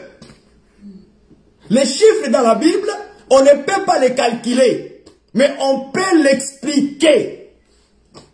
Même si Dieu dit 1000 ans, ne calcule pas 1000 ans, parce que Dieu a expliqué 1000 ans. Même quand Dieu dit un quart de 1 de 20. Mais ne commence pas avec un quart, plus. Non, quand tu fais ça là, mon frère, ma soeur, tu es en train de raisonner. Mais tu peux calculer, tu peux expliquer plutôt. Tu peux expliquer un quart de 20. Ça signifie quoi? Parce que dans 1 Samuel, on avait déjà expliqué un quart. Dieu a donné l'explication. Je ne suis pas là-bas. Si vous voulez comprendre les chiffres, nous sommes là pour vous donner l'explication. Dieu a expliqué un quart de 20. Le 20, c'est le sang. Maintenant, le un quart, c'est ça qui permettrait, selon 1 Samuel, ça qui permettrait à ouvrir le chemin. Ah! Nous avons compris directement que lorsque Dieu demande un quart de 20, donc Dieu va ouvrir le chemin vers le ciel par le sang de Christ. C'est tout simplement ça. Est-ce que vous voyez ça? Même quand Dieu demande un dixième, ne calcule pas un dixième. Il ne faut pas faire calcul. Lui-même, il explique un dixième, ça signifie quoi? Il dit, c'est la portion, c'est la part, c'est une partie. C'est tout simplement ça. Donc les gens se compliquent la vie. Hein? Pourquoi l'Esprit de Dieu doit nous diriger à connaître les secrets du Seigneur? N'est-ce pas qu'on le dit tous les jours? Voilà. Donc nous sommes la 10e génération de Christ. C'est tout simplement ça. Maintenant on a dit, même sa 10e génération ne rentrera pas en Israël, dans l'assemblée de l'Éternel. Voilà pourquoi nous et Israël, on n'a pas la même foi, on n'a pas la même compréhension, on ne s'entende pas parce qu'ils nous ont chassés de leur assemblée. Toi tu t'es fait juif physique, hein?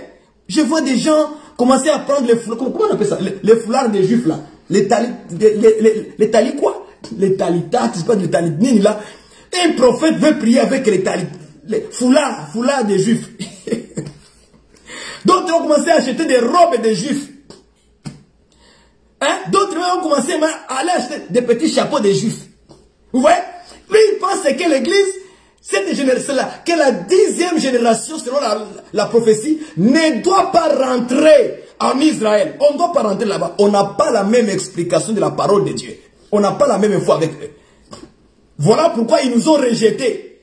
Donc la prophétie disait ceci, que l'église, qui est la 10e génération de Christ, ne peut pas aussi copier ce qu'Israël fait. On ne peut pas se lier avec eux. On ne fera pas le même culte comme eux. On n'aura pas le même temple comme eux. Est-ce que vous voyez ça? Nous n'aurons pas les mêmes sacrificateurs comme eux. On ne fera pas le même ministère comme eux. Est-ce que vous comprenez ça? Donc tout ça là, voilà pourquoi ils ont chassé. Sortez, et vous aussi sortez. Allez, suivez-les là-bas. Donc, si un prophète veut commencer à amener l'église à judaïser, mais je suis désolé, tu n'as pas compris que nous, en tant que les nations, en tant que la 10e génération de Christ, qui est l'église, qui sont les disciples de Christ, ne peut pas rentrer en Israël. Donc, Israël physique, là, ça ne nous concerne pas. On n'a pas le même message. On n'a pas la même compréhension. On n'a pas le même culte. On n'a pas... Vous voyez, les gens commencent à faire des cultes juifs. Des cultes juifs. Priez sur les murs. Hein? Vous priez sur les murs. Mais mon frère, tu cherches quoi là-bas? Oh, priez avec les foulards. Il y a des foulards juifs là que les gens portent là maintenant. Et ils commencent à vendre ça. Ils vont aller en Israël pour les chercher. Allez vendre. Frère, ma soeur, quand tu vois ça là, fuis.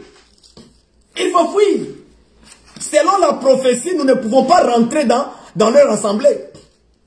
On ne peut pas aller copier ce qu'ils font. On ne fera pas la même chose comme elles font des choses là-bas. Si ils avaient un agneau physique, nous on n'a pas un agneau physique. Si leur culte était charnel, notre culte est spirituel. Et voilà pourquoi on ne peut pas s'entendre avec eux, nous sommes en guerre. Est-ce que vous comprenez ça? Nous sommes en guerre avec les Juifs. Ils nous ont chassés, selon la prophétie, nous ne pouvons pas rentrer en eux. On ne peut pas rentrer, être comme eux. Est-ce que vous comprenez ça? D'où vient cette mentalité de judaïser? Ça vient d'où? Vous êtes des Juifs physiques, allez-y. Et vous allez voir votre probation. Vous verrez ça. Donc, la prophétie nous a déjà établi que nous, l'Église vers les nations, la 10e génération, nous ne rentrerons pas dans l'assemblée d'Israël, dans l'assemblée de l'Éternel. On ne doit pas rentrer là-bas. Maintenant, je vais exhorter sur le mot union illicite. Juste ce petit mot-là, union illicite. Je vais t'exhorter. Parce qu'il y a un peu de choses que moi je considère c'est qu'on est en train de négliger parmi les hommes de Dieu. Je vais signer pour finir notre message aujourd'hui. Les hommes de Dieu doivent faire très attention. L'union illicite, des unions interdites, des relations interdites. Aujourd'hui, je constate que les hommes de Dieu commencent à se négliger. À être trop, je ne sais pas si on va dire, c'est comme si c'est eux qui ont plus de l'amour de Dieu que Dieu lui-même, que les apôtres eux-mêmes. Il y a beaucoup de relations que les hommes de Dieu doivent couper. Des relations avec des faux prophètes. Un frère ministre de notre évangile, comme vous dites évangile éternel, hein, comme on a dû le dire comme ça, pour que vous me compreniez bien, je parle comme ça. Un ministre de l'évangile éternel va se permettre d'être un ami avec quelqu'un qu'il sait qui n'a pas la sainte doctrine. Mais il se permet quand même d'avoir une relation avec cet homme-là. Ça, c'est une union illicite. Une relation interdite. Qu'on ne doit pas, je n'ai pas vu dans la Bible, hein, les apôtres se faire amis avec des faux. Tu découvres que lui là, c'est un faux. Tu ne dois pas faire la relation avec lui. Jamais de la vie. Selon les apôtres, je n'ai pas vu un apôtre être un ami avec un faux prophète. Au contraire, il est dénoncé à l'église. Il est dénoncé. Et aujourd'hui, on commence à perdre nos ministres et à aller voir des relations avec des gens qui portent des chapeaux de pape, qui portent des cannes de pape avec des robes catholiques, avec des croix. On les baptise les révérends tels. Mais toi, tu es ministre de l'évangile. Et puis on découvre que tu es l'ami de mon frère. Et on va t'inviter d'aller prêcher là-bas. Au lieu de poser la doctrine, même si ça va lui blesser, même si ça va couper votre relation. Mais tu dois dire la vérité. Il part prêcher là-bas. Ce qu'il dit, c'est pour plaire la foule là-bas. Il parle des choses pour aller plaire les gens là-bas. Donc vous voyez des unions illicites, hein? Des unions interdites parmi les hommes de Dieu maintenant. J'exhorte, juste avec la petite phrase là, union illicite. Je n'ai pas vu aucun apôtre être en relation avec un faux prophète. Demandez à Gide. Regardez comment Gide les traite. Des nuées sans eau, emportées par le vent. C'est comme ça que Gide les traite. Ils ont suivi la voie de Balaam. C'est comme ça que les apôtres les traitaient durement, ce genre de personnes-là. Ils sont sans esprit. Maintenant, aujourd'hui, c'est le contraire. Est-ce qu'un homme de Dieu peut dire à l'église, faites attention avec ce genre de loup-là. C'est un loup ravisseur. L'apôtre Paul disait aux faux prophètes qu'ils étaient des loups ravisseurs. Il faut faire attention avec eux. Ce n'était pas de la blague. Des unions illicites interdites partout. Même parmi les frères et sœurs. Nous avons, c'était une relation où le Seigneur te montre dans le rêve. Il te montre dans le rêve que tu es en relation avec un sataniste.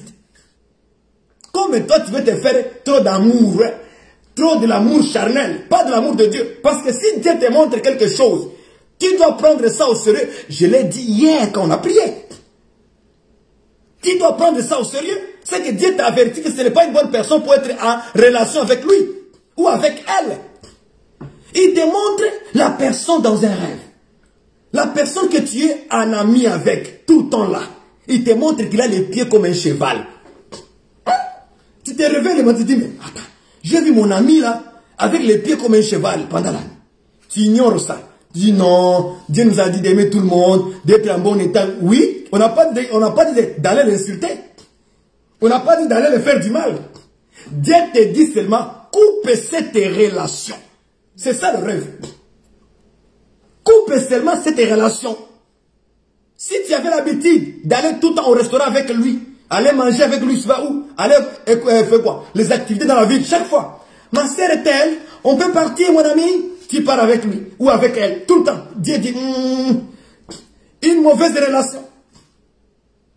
Mais tu ignores des unions illicites, des unions des relations que Dieu ne veut pas. Il te parle, il te montre même les œuvres de cette personne. C'est une sorcière, un sorcier. Il te montre ça. Mais tu refuses. Non. Dieu est amour. Tu vois, Dieu nous a dit de les aimer comme ça. Non, non. Dieu dit simplement, coupe cette relation-là. Ça devient trop. Et voilà pourquoi la plupart des gens, lorsqu'ils viennent au Seigneur, et qu'ils commencent à faire des relations avec des gens comme des sorciers, des magiciens, les gens qui sont dans les ténèbres, ils commencent à les détourner de la voie même du Seigneur. Au moment où on organise un culte à l'église de la prière, la sœur elle est partie au marché avec son ami. Elle a trouvé mieux à partir au marché, aller faire des courses au marché, que d'aller à la prière. Donc cette personne-là commence chaque fois maintenant à te détourner de la prière de l'église. Les pasteurs organisent un jour de conférence et de prières fortes, toi tu n'y es pas. Tu es parti où? Non, on est sorti avec mon ami fille là, on est parti au cinéma. Mais toi tu ne comprends pas, le Seigneur commence à lancer des signaux de rêve, des signaux de rêve. Non, l'amour, il faut les aimer comme ça. Mais en même temps, cette personne-là est utilisée par le diable pour te faire fuir les prières. Les prières. Même méditer la parole est trop difficile. Il te tourne. Mon ami, en plus, le diable, il inspire beaucoup des idées. Il inspire de lui donner des activités que vous allez faire pendant la journée. Tout ça pourquoi? Il veut te repousser, repousser, repousser, repousser. Et la prière commence à diminuer. La méditation des Écritures commence à diminuer. Et même la sanctification commence à disparaître. Petit à petit, ton ami là, les mauvaises mœurs corrompent quoi? Les mauvaises compagnies corrompent les mauvaises mœurs. N'est-ce pas? C'était écrit dans la Bible. Non, le diable les prend comme un instrument maintenant. Il sait que comme tu es collé à cet ami-là, cette relation-là, oh non, c'est mon ami. C'est par mes œuvres que Dieu peut les toucher. Toi, tu n'es pas Dieu. Quand Dieu t'avertit, tu n'es pas Dieu. C'est que c'est un danger pour toi. Il veut que tu te sépares. Tu dois le faire, ma soeur. Tu dois le faire, mon frère. Ce n'est pas mauvais de se séparer. De couper. Lorsque ton ami vient te dire, mon ami, on y va maintenant au cinéma aujourd'hui, hein, il y a un bon film. Il y a un bon... Quel film? Quel film? Nous avons notre film est là. Notre film est là. Le film est là. Dedans. Il y a des films. Ah oui. Dans la Bible, il y a des films. Film de Jésus. Il est dedans. Film de Judas. De Pharaon. C'est dedans. Les films hollywoodiens. Hein? Ok. Allez-y, écoutez ça. Et vous irez en enfer. Allez-y, écoutez ça. Les films qu'un homme a joué. Ça, c'est du théâtre. Ça, c'est du théâtre. Tu veux comprendre le film de Joseph? Va là-bas. Il y a un film de Joseph dedans. Tu veux comprendre le film de qui? Donne-moi les noms. De Samson. D'Esther. Il y a dedans, il y a dedans.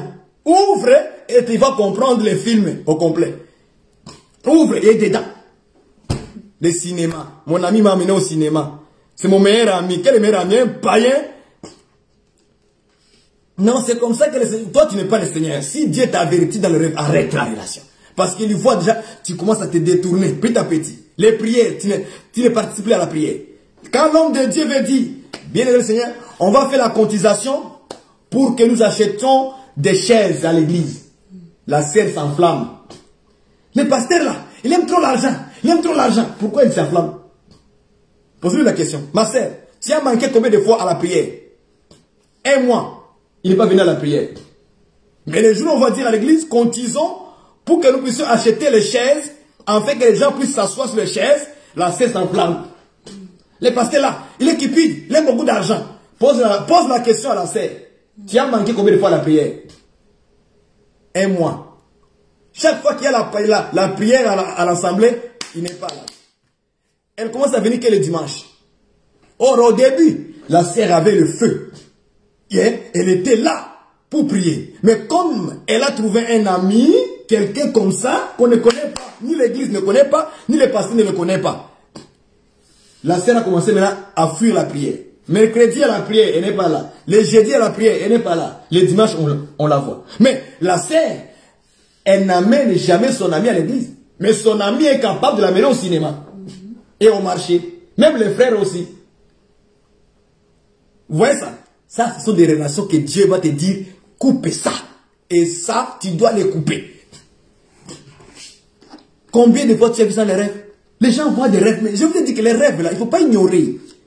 Dieu le montre le rêve d'un ami, de quelqu'un qui a la tête de buffle. Ou la tête d'un chien. Avec les pieds d'un homme. Est-ce que c'est normal de voir quelqu'un dans un rêve? Hein?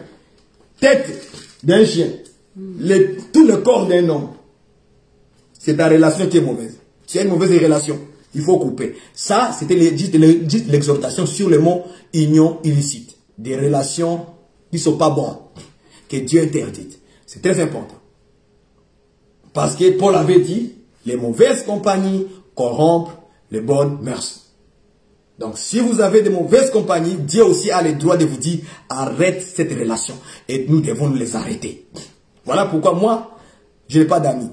Si tu n'es pas un enfant de Dieu, tu n'es pas mon ami. Et je le dis la vérité.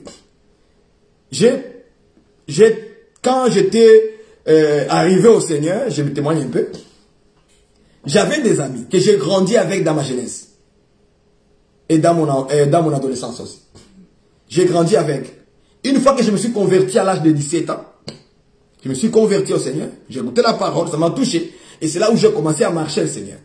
Maintenant, j'ai commencé maintenant à prendre l'habitude de parler de Dieu à tout le monde. Et une fois que j'ai parlé à mes amis de Dieu, ils commençaient à me fuir. Eux-mêmes commençaient à me fuir. Moi, je suis quelqu'un de dur. Depuis longtemps, j'étais toujours dur.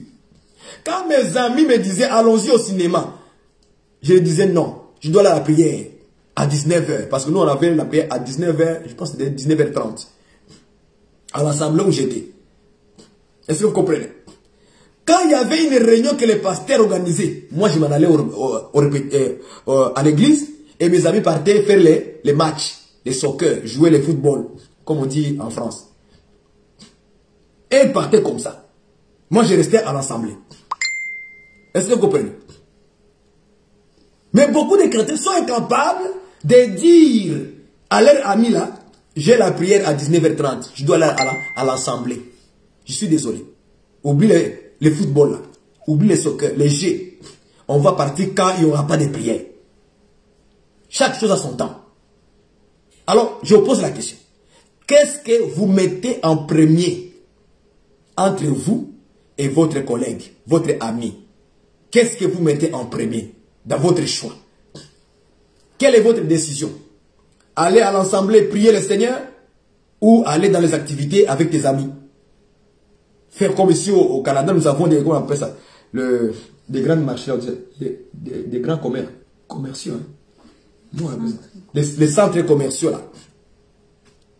Il y a des belles choses. Hein. Tout est beau, des magasins, des vêtements, des ceci. Voilà. Il y a un mouvement au centre commercial. Il y a des mouvements, il y a un mouvement vraiment là. Les gens aiment ça. Perdent le temps. Ils perdent le temps là-bas. Moi, j'étais très difficile à convaincre dans ces voies-là. Très difficile. Et moi, je vous demande, frères, soyez aussi durs. Il faut arrêter des relations interdites par le Seigneur. Lorsqu'il t'avertit, c'est que c'est une bonne chose. Arrête ces relations-là. Sois ami avec eux, dis bonjour, il n'y a pas de problème. On n'a pas dit de créer un problème. C'est pas ça qu'on a dit. Mais quand il dit coupe, il faut couper. C'est-à-dire quoi? C'est-à-dire que lorsque ton ami te demande, ma soeur, on y va au centre commercial. Dis non, à 18h, on a prière. On a conférence. On a séminaire. Il faut lui dire ça. Plus tu lui répètes ça, il va commencer elle-même à se détacher de toi. Si tu as organisé une prière à la maison aussi, il faut lui dire, j'ai un temps de prière, moi, à 20h. J'ai un temps de prière. Moi, je dois prier. On aura une autre occasion, on va s'organiser, on va partir. Mais maintenant, donc, mettre d'abord la priorité, d'abord, ce qui contribue à ton âme. Premièrement, d'abord, ce qui contribue à ton âme. Le pasteur a organisé des choses que Dieu lui a inspirées. Va d'abord là-bas, en premier lieu. Va d'abord là-bas. C'est un conseil gratuit que je vous donne. Beaucoup de gens doivent couper des relations illicites. Des relations interdites par Dieu. Il doit les couper. Pour qu'ils puissent avancer dans la foi, dans la vie chrétienne. Pour que Dieu maintenant commence à l'utiliser, à lui remplir du Saint-Esprit, il faut qu'il coupe certaines relations. Ça l'empêche à avancer dans le Seigneur. Voilà pourquoi des gens aujourd'hui, ils viennent, ils commencent à marcher bien. Et du coup, dans sa vie, il y a des relations qui rentrent. Mais quand tu examines à la loupe ces genre de personnes-là, tu vois les pieds de cheval, les pieds de bouc, les pieds de cochon, mais en haut, c'est un homme. Des relations qui ne sont pas claires. Une personne qui est dans les ténèbres. Mais toi, tu ne comprends pas. Tu négliges les rêves. Tu négliges les signes que Dieu te montre sur la personne que tu es avec. Tu refuses.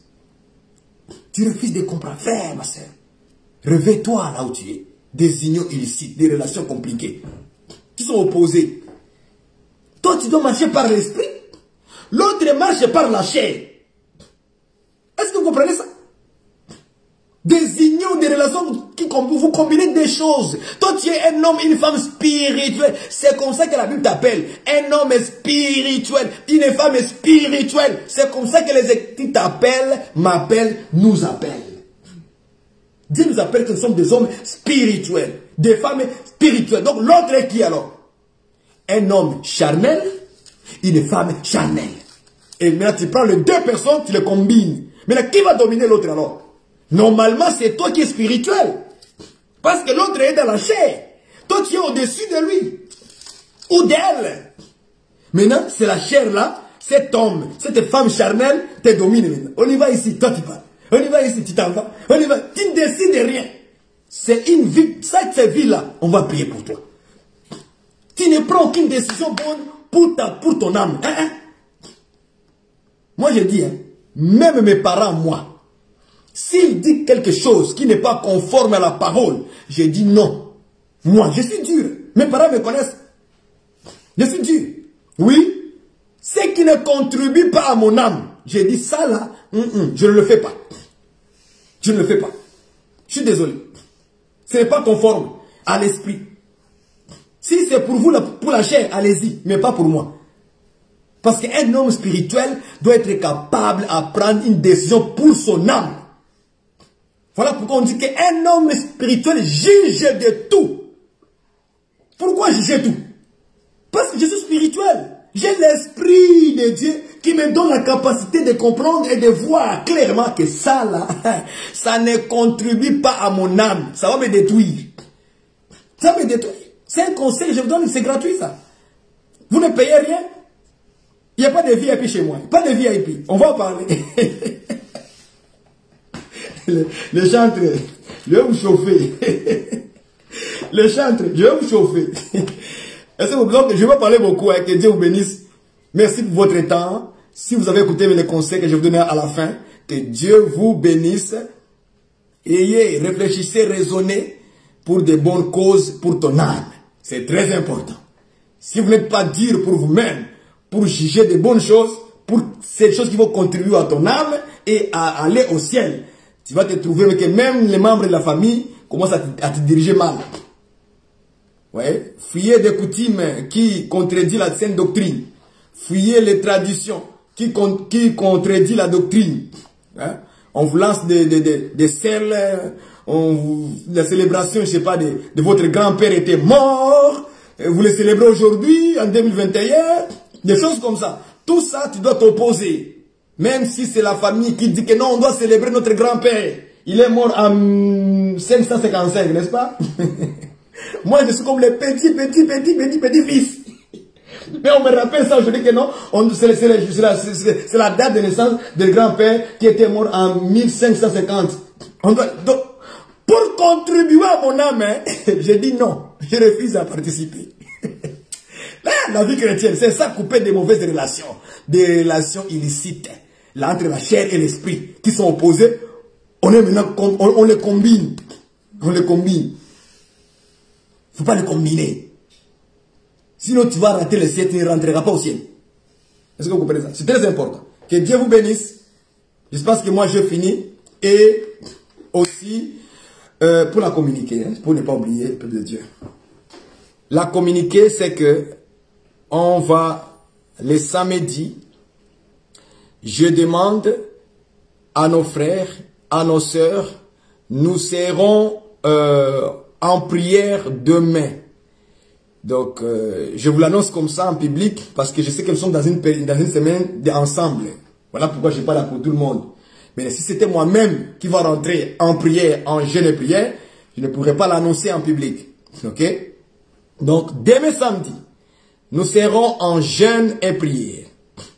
Moi, je commence toujours le jeûne à minuit. Comme c'est une journée, on va finir à 18 h demain. Peu importe le temps que tu vas finir. Mais nous, on va finir à 18 h. Donc, on va faire veiller. Nous, on va veiller. À partir de minuit, on va veiller. Donc, on va rester là en train de chanter, de louer le Seigneur et de prier, d'intercéder. Les sujets sur les hommes de Dieu, les filles de Dieu, les fils de Dieu, et toute l'église tout entière, et tous les serviteurs de Dieu qui sont en mission. On va beaucoup prier pour nous. On va rester dans un veillé demain, samedi, déjà commencer à minuit aujourd'hui, vendredi à minuit, jusqu'à samedi 18 h. Donc, on sera dans la présence du Seigneur, en train de chercher sa face. On va s'exercer comme ça. Le but ici, ce n'est pas pour faire la publicité des jeunes sur l'internet. Moi, je suis contre ce genre de choses. Je suis contre ce genre de choses. Mais comme je dis que nous sommes ensemble dans ce programme, ceux qui se sentent ou celles qui se sentent à participer demain, sans priver, pour de tout, des sorties, on va s'enfermer dans la chambre, vous allez prier. Sachez-le bien que je vais fermer mon téléphone. Il n'y aura pas de direct pour ça. Il n'y en aura pas. Donc, chacun va rester dans sa chambre en train de prier et de méditer. Nous allons prier pour les hommes de Dieu. On va prier pour tous ceux qui sont en mission. On va prier pour les fils et les filles de Dieu. Donc, l'église tout entière, tous les saints. C'est ça le sujet simplement. C'est ça qu'on va prier demain. On va commencer aujourd'hui, vendredi à minuit, jusqu'à demain 18 h. On va ouvrir maintenant. Tout le monde peut aller manger et puis s'arranger les corps. Voyez, ça c'est la première communiqué. Deuxième communiqué. La semaine prochaine, nous allons commencer les exhortations de ceux que nous appelons chantres dans le corps de Christ. Ok? C'est-à-dire les musiciens là. Ceux qui chantent, qui font des CD, des DVD, des concerts. Ok? Dieu a mis dans mon cœur depuis la semaine passée. Je voulais en parler, mais j'ai douté un peu. Je me suis dit, il y a un flow qui est là. Si j'en parle, ils vont dire que je parle à cause du flow. Ok? Donc, comme les doutes étaient venus dans mon cœur, j'ai d'abord arrêté. Mais là, je me sens comme ça me revient encore. Donc, je dois parler. Moi, quand quelque chose remonte 2 fois, 3 fois dans mon cœur, j'en parle. Je finis par parler. Donc, je vais parler la semaine prochaine. On va exhorter, chapitre par chapitre, C'est que nous appelons les musiciens, les chantres dans le corps de Christ. C'est-à-dire ceux qui font des CD, des vidéos, des vidéoclips. On doit les exhorter la manière bonne de le faire en Christ et Jésus. C'est très important qu'on puisse, ces gens-là, qu'on puisse les orienter. Nous allons voir si la musique est si chanter plutôt. Chanter, est-ce que c'est un don ou bien un talent? Est-ce que c'est un ministère? Ministère de chantre. C'est dans la Bible, il y a un ministère de chantre. C'est grave, hein? Vous les chantres là. Vous nous créez beaucoup de problèmes. Est-ce que un chantre de l'Éternel ou celui qui chante, est-ce qu'il doit faire des concerts? Et où est-ce qu'il doit aller chanter? Il chante où? Vous chantez où? À l'église, hein? Ah, tiens, une bonne réponse déjà. Gloire au Seigneur. Est-ce que vous comprenez ça? On nous crée beaucoup de choses, de copier-coller à gauche. On va voir ça. Est-ce que les concerts sont pour nous, les enfants de Dieu, ou pour le monde? Et où est-ce qu'on doit chanter? Les Écritures, déjà, j'ai tous les versets. Les Écritures vont nous orienter. La voix de l'Éternel va nous orienter. Je ne blaguerai pas avec quelqu'un. Je leverai l'épée.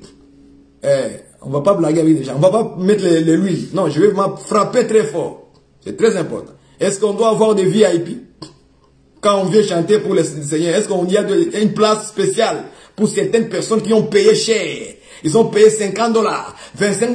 Pour eux, c'est une place qu'on doit les placer là-bas. Est-ce qu'en Christ, on doit avoir ce genre d'illusion? Très important. On va en parler. Donc, chapitre par chapitre, je vais vous montrer clairement. Ce sont des déviations qu'il faut bannir dans le corps de Christ. On va frapper fort, le fouet. C'est très important. Et que Dieu vous bénisse. Et je crois, on va prier. On va lever la voix. Seigneur, merci. Merci encore une fois pour ce moment que nous allons passer avec tous nos bien-aimés. Nous te demandons simplement que le Saint-Esprit soit toujours au contrôle dans tout ce que nous disons, Seigneur, pour l'édification du corps de Christ. Bénis ton peuple, bénis tout à chacun qui a été connecté. Bénis même nos ministres aussi, que nous avons les soucis pour eux aussi, de bien faire le travail.